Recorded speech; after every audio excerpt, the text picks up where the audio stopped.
नमस्कार दोस्तों।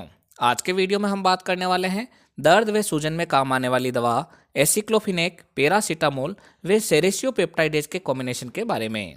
आज हम जानेंगे कि ये टेबलेट कौन सी कैटेगरी की दवा है, इसके कौन कौन से पॉपुलर ब्रांड नेम मार्केट में आते हैं, इस टेबलेट का उपयोग कहाँ कहाँ किया जाता है, इसके क्या क्या साइड इफ़ेक्ट है, इस टेबलेट को कितनी मात्रा में और कब लेना चाहिए और इसे लेते समय क्या क्या सावधानियां रखनी चाहिए। तो ये सभी बातें जानने के लिए वीडियो को पूरा देखें, जिससे आपके सारे कंसेप्ट क्लियर हो सके।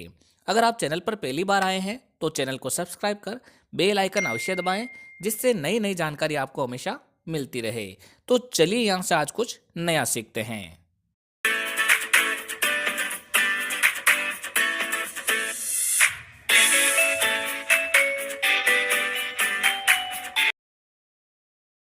दोस्तों, इस दवा में एसिक्लोफिनेक 100 मिलीग्राम, पैरासीटामोल 325 मिलीग्राम व सेरेसियोपेप्टाइडेज 15 मिलीग्राम रहता है। इस दवा में एसिक्लोफिनेक एनएसआईडी क्लास की दवा है, जो एनाल्जेसिक, एंटीपायरेटिक व माइल्ड एंटी इन्फ्लेमेटरी की तरह कार्य करती है। पैरासीटामोल एनाल्जेसिक व एंटीपायरेटिक की तरह कार्य करती है, जबकि सेरेसियोपेप्टाइडेज एंटी इन्फ्लेमेटरी, एंटी एडेमिक, एनाल्जेसिक वे फाइब्रिनोलाइटिक एजेंट की तरह कार्य करती है। इस प्रकार इन तीनों का कॉम्बिनेशन दर्द व सूजन में एकदम रामबाण की तरह साबित होता है। अगर हम इसके पॉपुलर ब्रांड नेम की बात करें तो वो है इप्का लेबोरेटरीज का Zerodol SP tablet, lupin laboratories का सिग्नोफ्लेम टैबलेट, केडिला फार्मास्यूटिकल का ट्रायोफ्लेम टैबलेट, मैनकाइंड फार्मा का डोलोकाइन double A tablet, Intas pharmaceutical का हाइपिनेक डी टैबलेट और सिप्ला लिमिटेड का आइबुजेसिक एएसपी टैबलेट। दोस्तों, ये दवा आपके एरिया वाइज व डॉक्टर वाइज अलग अलग ब्रांड नेम से मिलेगी। आप इसकी जेनेरिक फॉर्म भी खरीद सकते हैं। जेनेरिक फॉर्म भी उतनी ही इफेक्टिव रहती है जितने की ब्रांडेड फॉर्म।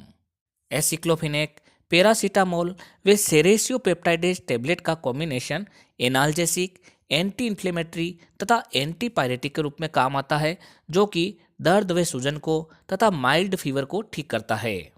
अगर हम इसके प्रमुख यूजेस के बारे में बात करें तो अगर किसी व्यक्ति को बोन या फिर बोन जॉइंट से रिलेटेड कोई डिजीज है, जैसे कि रियूमेटॉइड आर्थराइटिस, ओस्टियो आर्थराइटिस जिसमें जॉइंट के अंदर बहुत ज़्यादा पेन होता है, वो स्टिफनेस आ जाती है, साथ ही साथ स्पॉन्डिलाइटिस जिसके अंदर स्पाइनल बोन में इन्फ्लेमेशन हो जाता है, इसके अलावा गाउट आदि में होने वाले इन्फ्लेमेशन यानी कि सूजन को ये दवा ठीक करती है और ऐसी कंडीशन में ये दवा डॉक्टर द्वारा प्रेस्क्राइब की जाती है।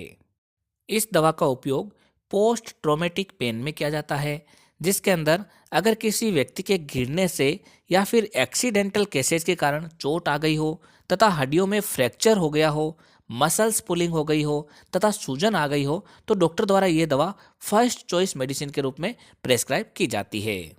यदि किसी मरीज की बॉडी में स्ट्रेन या फिर स्प्रेन आ गया हो, किसी तरीके का मसल्स में खिंचाव आ गया हो जिसके कारण बहुत ज़्यादा दर्द हो रहा हो तथा सूजन आ गई हो, तो उसको ठीक करने के लिए भी ये दवा डॉक्टर द्वारा प्रेस्क्राइब की जाती है।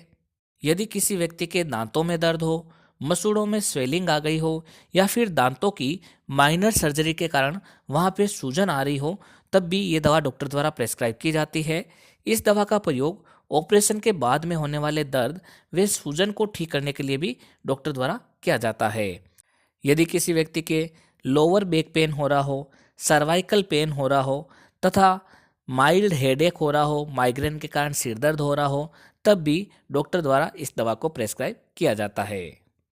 अब हम बात कर लेते हैं एसिक्लोफिनेक, पैरासीटामोल व सेरेसियोपेप्टाइडेज टैबलेट की डोज के बारे में।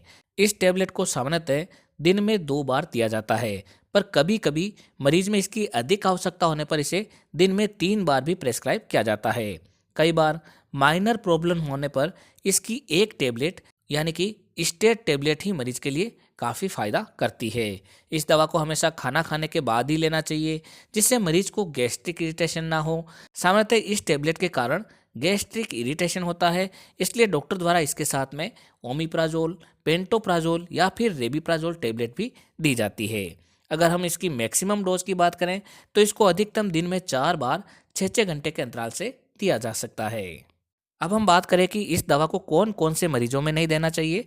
तो अगर कोई मरीज लीवर डिजीज से ग्रसित है, किडनी डिजीज का पेशेंट है, या फिर कोई गर्भवती महिला है, प्रेग्नेंट वुमेन है, ब्रेस्ट फीडिंग मदर है यानी कि दूध पिलाने वाली माताएं हैं, या फिर 5 साल से छोटे बच्चे हैं, तो सामान्यतः उन्हें इस दवा को लेने की सलाह नहीं दी जाती है। अगर कोई विशेष आवश्यकता हो तो ही डॉक्टर अपने अनुसार प्रेस्क्राइब कर सकते हैं। इसके अलावा दोस्तों, इस दवा के साथ अल्कोहल का सेवन बिल्कुल भी नहीं करना चाहिए। अगर हम बात करें इस टेबलेट के साइड इफेक्ट के बारे में, तो इस टेबलेट की वजह से कुछ कुछ मरीजों के अंदर gastric irritation, bloating, stomach upset, stomach pain, indigestion, diarrhoea यानी कि दस्त, स्किन पर रैशेज, एब्डोमिनल क्रैम्प्स आदि हो सकते हैं। इस दवा को अगर लंबे समय तक प्रयोग में लें तो उसकी वजह से लीवर डिजीज, किडनी डिजीज व पेप्टिक अल्सर भी हो सकते हैं। अगर ये वाले साइड इफ़ेक्ट या इनके अलावा और भी कोई साइड इफ़ेक्ट लगे तो तुरंत इस दवा को बंद कर अपने डॉक्टर की सलाह लेनी चाहिए। इस दवा का प्रयोग हमेशा डॉक्टर के प्रेस्क्रिप्शन के अनुसार ही करना चाहिए और लंबे समय तक नहीं करना चाहिए। तो दोस्तों, ये थी जानकारी एसिक्लोफिनेक, पैरासीटामोल व सेरिसोपेप्टाइटेस टैबलेट के बारे में। जब भी कोई दवा ले तो अपने डॉक्टर की सलाह से ही लें। इसी तरीके की वीडियो देखने के लिए हमारे चैनल को सब्सक्राइब कर बेल आइकन अवश्य दबाएं, जिससे नई नई जानकारी आपको सही समय पर मिल सके। एक बार फिर मिलते हैं एक नई दवा की जानकारी लेकर एक नए वीडियो के साथ। तब तक के लिए धन्यवाद।